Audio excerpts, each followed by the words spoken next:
So I just watched the new Fantastic Four movie. I had a lot of fun.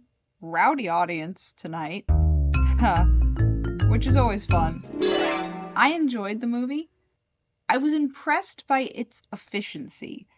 Often when introducing superheroes, they, do some sort of origin story as the first movie, and they decided to exposit and set up what the setting is, who these characters are, as efficiently as possible. Clever use of exposition where they would have literal information, news blurbs about their past and showed in-universe documentary footage and things like that, which worked for me and was extremely efficient.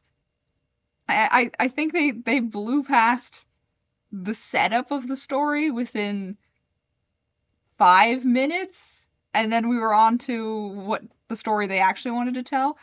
I was impressed with that because it worked. They got through a lot and set up a lot very quickly and very cleanly. And that worked well for the story they were telling because what they wanted to tell is the story of this group of superheroes that already exists, that's already formed. They're already a family. I think a strength of the story was that familial dynamic. Every laugh the movie got out of the audience was because of their relationship with each other and banter that didn't felt less like Marvel banter and more like a family bickering with each other kind of banter, which I think worked well. Ironically, though, I do think the characters were where the story was weakest. The chemistry between them was soft and pleasant, but safe, not enough to carry the characterization. It's hard to put my finger on it, but there was something hollow, disconnected with the characters. Not enough to ruin the movie, but enough to feel an odd distance with the plot. I cared less than I wanted to. It may be the writing, but it might just come down to a couple miscast actors. Some of the performances were stronger than others, uh, but it generally worked. The story managed to stay relatively focused for what it was. There's a planet destroying entity, Galactus, that's here to destroy the Earth. Very simple, very straightforward.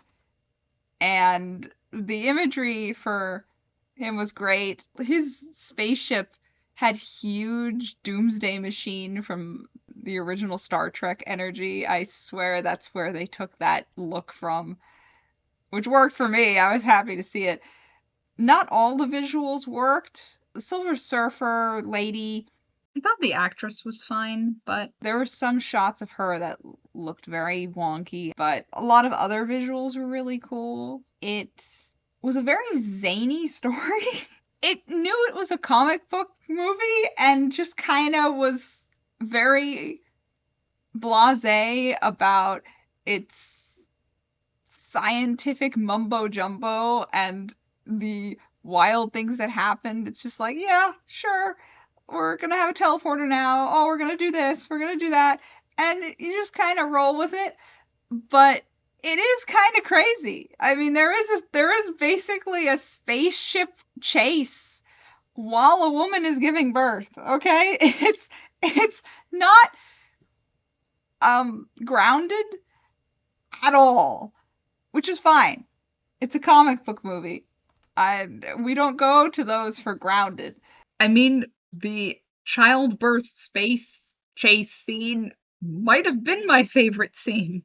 I enjoyed that fine. I thought it was pretty focused for what it was. It didn't have a bunch of subplots.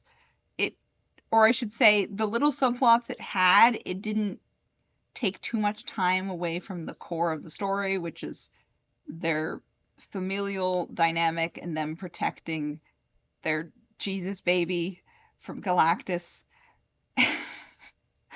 which is the central theme of the story, and they focused on that. The important thing is it didn't overstay its welcome.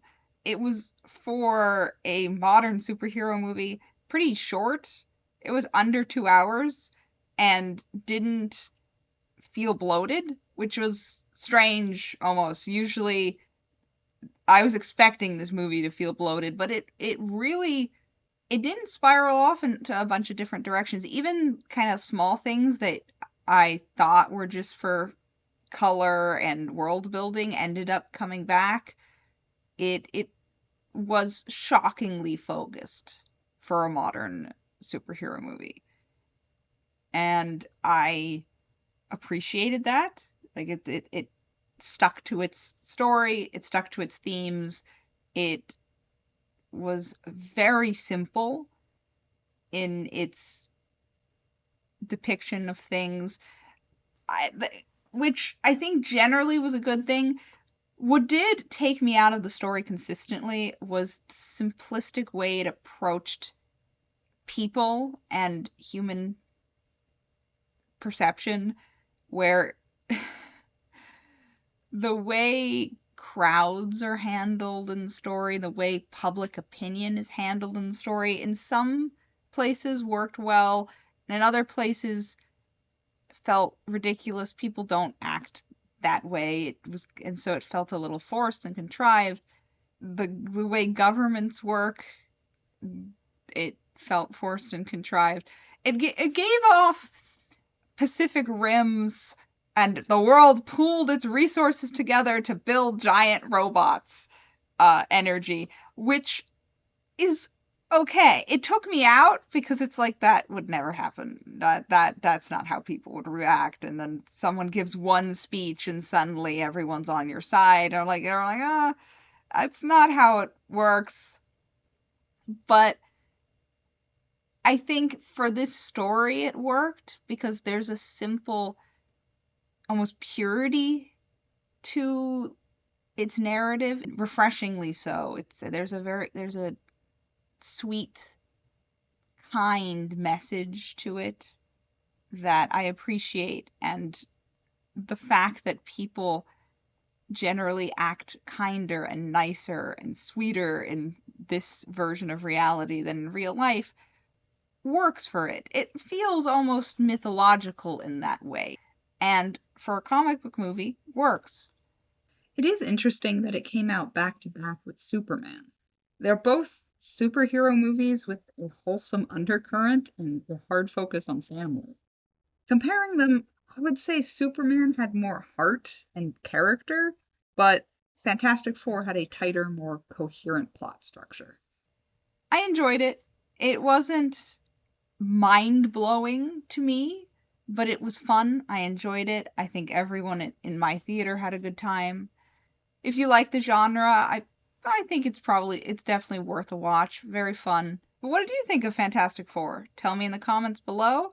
And if you'd like to be notified when I release my next review, do subscribe. If you want to support me further, I have a book. Read it. Happy reading. Take care.